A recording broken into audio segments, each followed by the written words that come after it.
Paz do Senhor, irmãos. Meus irmãos, mais uma vez estou passando por aqui para trazer uma palavra da parte de Deus, uma palavra que Deus colocou no meu coração. Agora há pouco estava orando, buscando a presença de Deus, né? Nós estamos vivendo um momento muito difícil e precisamos se humilhar, precisamos buscar a Deus, precisamos reconhecer a nossa dependência de Deus. Eu quero ler juntamente com os irmãos no livro do profeta Daniel, no capítulo 9, do versículo 1 até o versículo de número 6, que diz assim: No primeiro ano de Dário, filho de Assuero, da nação dos Medos, o qual foi constituído rei sobre o reino dos caldeus, no ano primeiro do seu reinado, eu, Daniel, entendi pelos livros que o número de anos de qual falou o Senhor ao profeta Jeremias, que havia de se acabar as assolações de Jerusalém, era de 70 anos. E eu dirigi o meu rosto ao Senhor Deus, para o buscar em oração, e rogos, e jejum, e pano de saco, e cinza. E orei ao Senhor, meu Deus, e confessei e disse: Ah, Senhor, Deus grande e tremendo, que guardas o conserto e a misericórdia para com os que te amam, e guarda os teus mandamentos. Pecamos e cometemos iniquidade, procedemos impiamente e fomos rebeldes, apartando-nos dos teus mandamentos e dos teus juízos, e não demos ouvidos aos teus servos, os profetas, que em teu nome falaram aos nossos reis, nossos príncipes e nossos pais, como também a todo o povo da terra. Meus irmãos, todos nós sabemos que o profeta Daniel, ele foi um homem extraordinário, pois além de um sábio servo de Deus, um grande profeta, ele também conseguia, da parte de Deus, fazer uma leitura no cenário político, no cenário geopolítico da sua época. Ele conseguia ter assim um entendimento vindo da parte de Deus de tudo aquilo que estava acontecendo nos países, nas nações da sua época. Daniel foi um homem extraordinário. E quando dizemos que ele foi um homem extraordinário, não podemos nos esquecer de todas as suas decisões, das suas atitudes, dos seus feitos. Daniel abriu mão de muitas coisas. Daniel foi um homem fiel a Deus, que renunciou ao pecado, que renunciou às propostas do mundo. E olha as propostas que Daniel teve. Daniel fazia parte da corte dos grandes governantes daquela época. Poderia ele ter se utilizado da posição a qual Deus por vezes colocou ele e se tornado um grande, um importante político da época. Mas não, Daniel preferiu permanecer sendo fiel a seu Deus e sendo fiel ao seu chamado de profeta. Porque aqueles que têm o entendimento das coisas espirituais sabem que é muito mais importante um homem de Deus, é muito mais importante um homem chamado por Deus para exercer o seu ministério de profeta, de pastor, de evangelista, de presbítero, diácono, seja lá qual for o ministério. Se foi chamado por Deus, este ministério é mais importante do que qualquer outro ofício que o mundo nos possa proporcionar, nos possa oferecer. Infelizmente, nos nossos dias, são muitos aqueles que estão trocando a sua chamada por ofícios importantes no mundo e se esquecendo que, exercendo a sua chamada, estão salvando almas. E quem salva a alma, diz um provérbio judaico, salva o mundo. Muito bem, voltando para a palavra. Irmãos, todos sabem o contexto. O povo de Israel, o povo de Judá, estava há cerca de 70 anos vivendo uma vida de humilhação, de vergonha, distanciados da sua terra, no exílio. E agora Daniel, diz a Bíblia, ele está lendo os livros, está lendo o livro do profeta Jeremias. E ele entende, pela palavra escrita no livro do profeta Jeremias, que o tempo do seu sofrimento, o tempo do sofrimento do povo de Deus, do povo de Judá, podemos até mesmo dizer, o povo de Israel estava acabando, estava chegando ao fim. Porque a Bíblia mesmo diz, irmãos, que para todas as coisas tem um tempo determinado por Deus, não pelo homem, não pela ciência, não pelos políticos ou pelos governantes, mas tudo tem um tempo debaixo do céu. E o tempo do sofrimento do povo hebreu estava chegando. E Daniel entendeu isso pela palavra de Deus. Aí nos fala da importância de nós estudarmos a palavra, de nós nos alimentarmos da palavra. O porquê que o mundo está em desespero neste momento em que a pandemia do coronavírus assola a humanidade. O mundo está em desespero por falta da palavra. Os governantes estão em desespero porque, infelizmente, a grande maioria dos governantes desprezam a palavra. E por que não dizer até mesmo perseguem a palavra. Eles desfazem, eles ignoram a palavra de Deus. E Daniel, ele entende que o tempo do sofrimento está chegando ao fim. Ele entende isso através da palavra.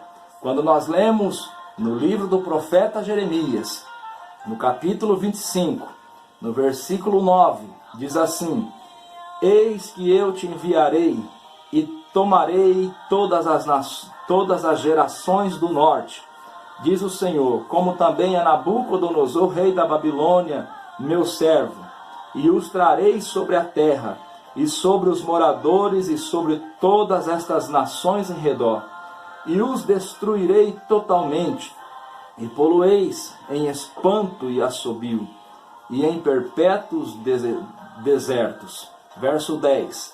E farei perecer entre eles a voz do folguedo, a voz de alegria, e a voz de esposo, e a voz de esposa, e o som das mós, e a luz do candeeiro. E toda esta terra, disse Deus, virá a ser um deserto e um espanto, e estas nações servirão ao rei da Babilônia 70 anos. 70 anos de desprezo, 70 anos de sofrimento, 70 anos de humilhação. Tudo por quê? Porque foram infiéis, porque pecaram contra o Senhor Deus constantemente, mesmo o Senhor Deus enviando vários profetas.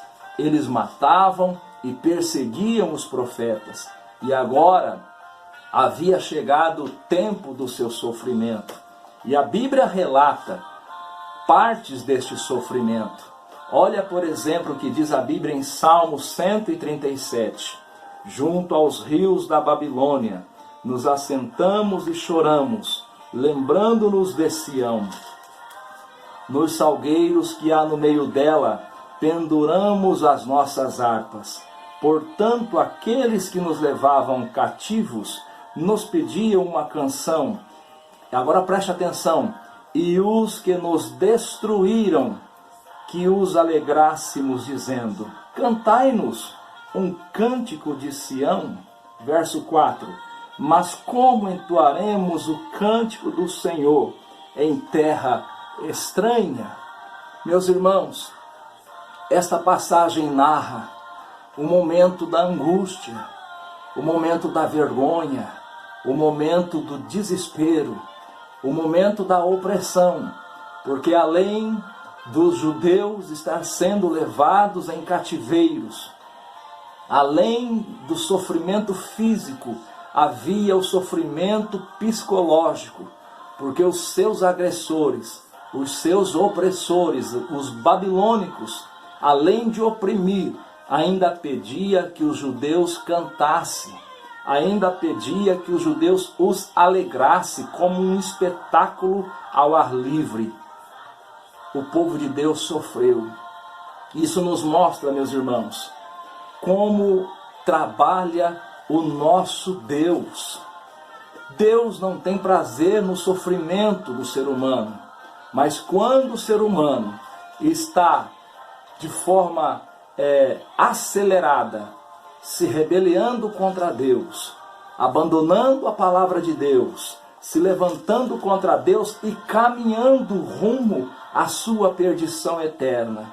Às vezes, Deus permite angústia, às vezes, Deus permite o sofrimento para que aquela pessoa, para que aquela nação, aquele povo se volte para Ele. E alguns, quem saiba, venha a salvação e não se pereça e não se percam. Louvado seja Deus. A Bíblia diz na Epístola aos Hebreus, no capítulo 12, versículo 6, porque o Senhor corrige o que ama e açoita a qualquer que recebe por filho. O Senhor corrige o que ama. Bendito seja o nome de Jesus. E a Bíblia diz, irmãos, em João, no capítulo 3, versículo 16, porque Deus amou o mundo de tal maneira que deu o seu Filho unigênito, para que todo aquele que nele crê não pereça, mas tenha a vida eterna. Deus ama o ser humano. Deus tem desejo de salvar o ser humano. Deus tem paixão, amor profundo pelo ser humano. Por isso, às vezes, Deus permite a aflição. Por isso, às vezes, Deus permite o sofrimento, para que, quem sabe, o ser humano se volte para Ele, para que, quem sabe, o ser humano se humilhe diante dEle e seja abençoado. Olha a nossa situação atual, a humanidade inteira em pavor, a humanidade inteira estagnada.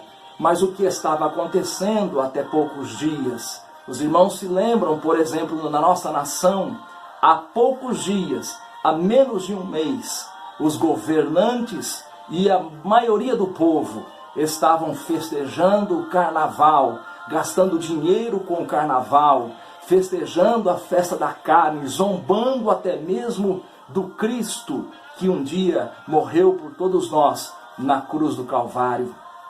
Deus permite o sofrimento para que, quem sabe, o povo se volte para Ele.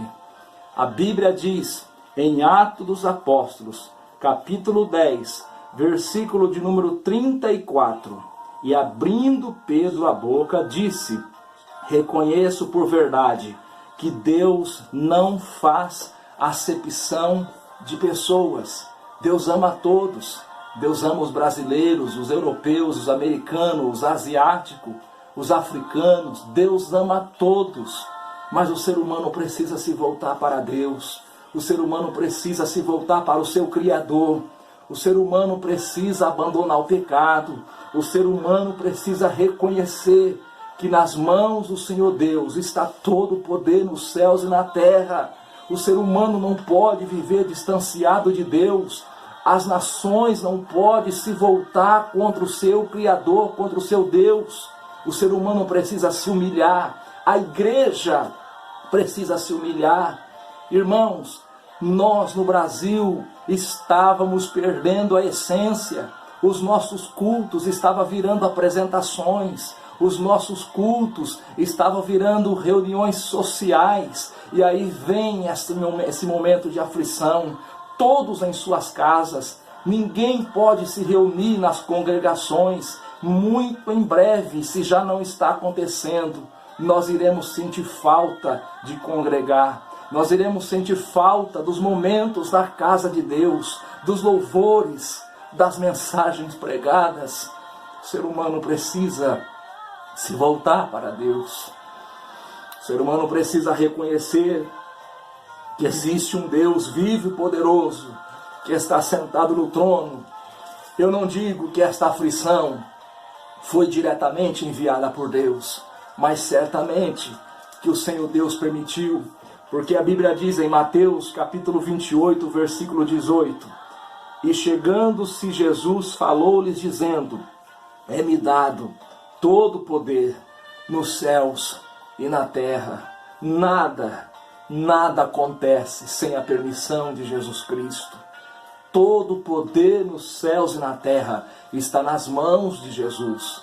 Então este momento de aflição, nós sabemos, foi permissão de Deus. Não sei se foi Deus que enviou diretamente.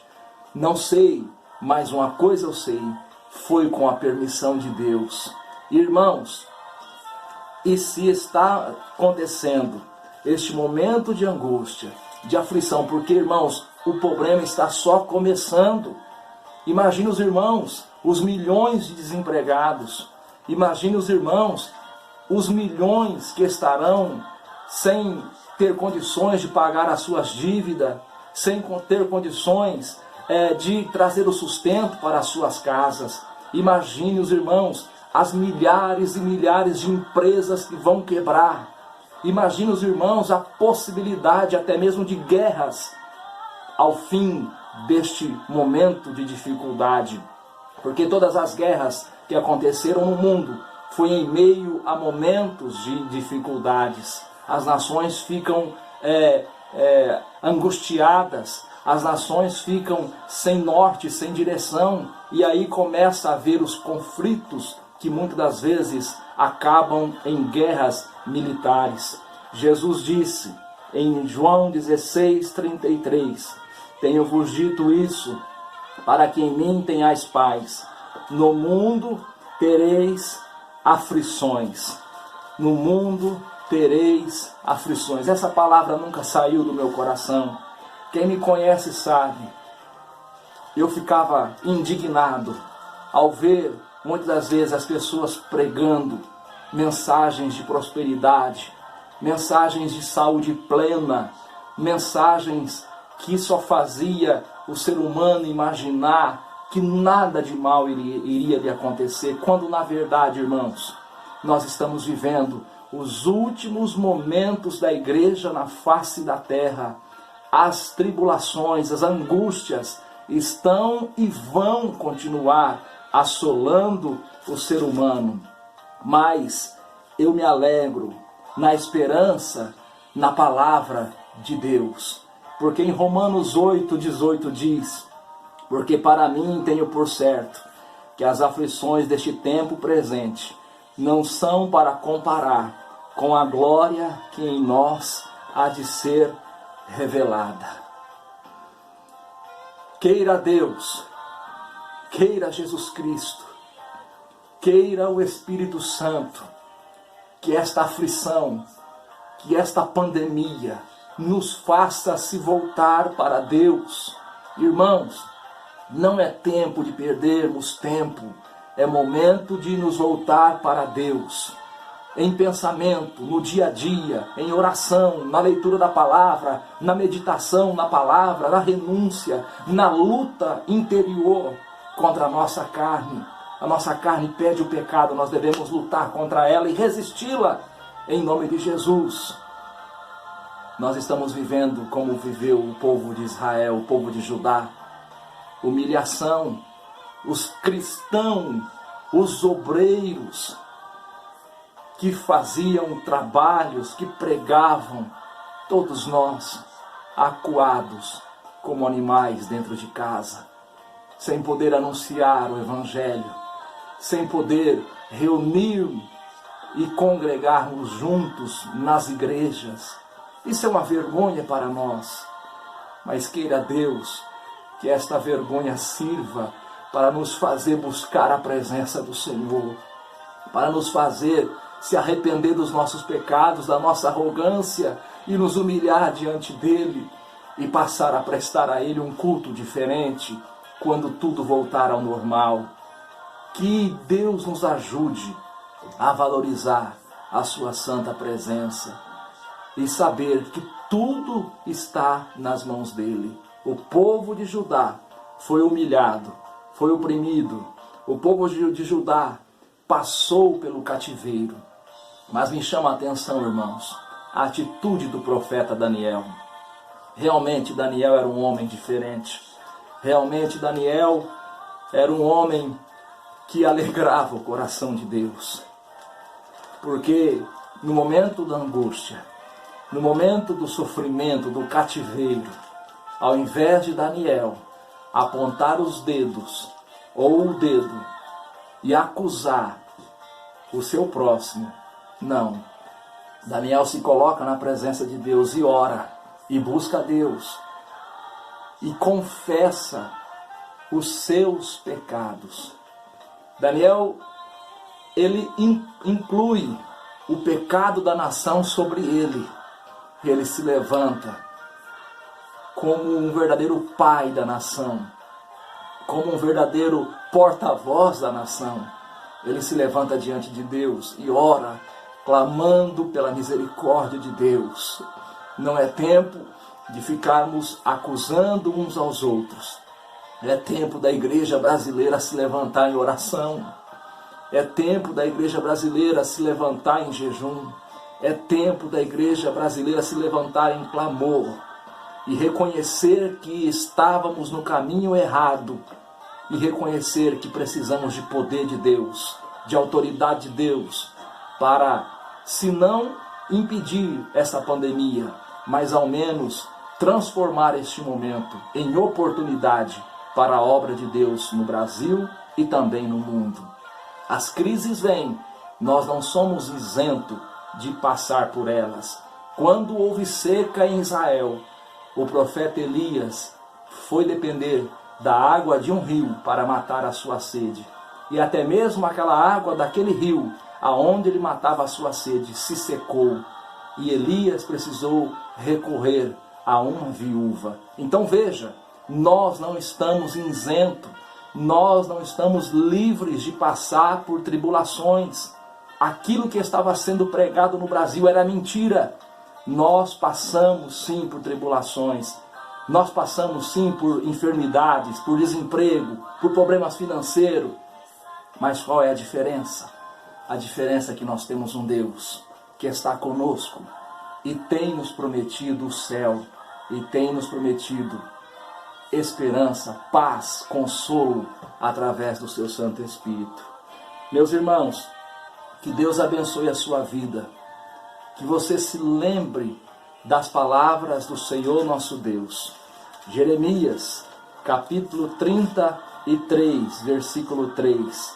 Clama a mim, e responder-te-ei, e anunciar-te-ei coisas grandes e firmes que não sabes. Que você venha se lembrar neste momento de angústia, de Mateus capítulo 7 e versículo de número 7. Pedi e dá-se-vos-á, buscai e encontrareis, batei e abri-se-vos-á. Porque aquele que pede recebe, e o que busca encontra, e o que bate se abre. Que você venha se lembrar das palavras do apóstolo São João, quando ele escreveu a sua primeira carta, no capítulo 5 e versículo 14, que diz: e esta é a confiança que temos nele, que se pedirmos alguma coisa, segundo a sua vontade, ele nos ouve. Irmãos, eu não sei se é da vontade de Deus que os cristãos venham prosperar financeiramente. Não tenho essa certeza. Mas uma coisa eu sei, é da vontade de Deus manifestar um poderoso avivamento na terra nesta última hora.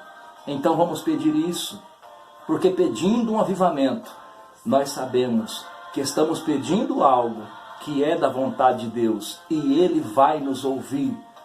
Neste momento, eu gostaria de fazer uma oração e que o Senhor Jesus venha abençoar a sua vida. Aí, aonde você estiver, por favor, feche os teus olhos.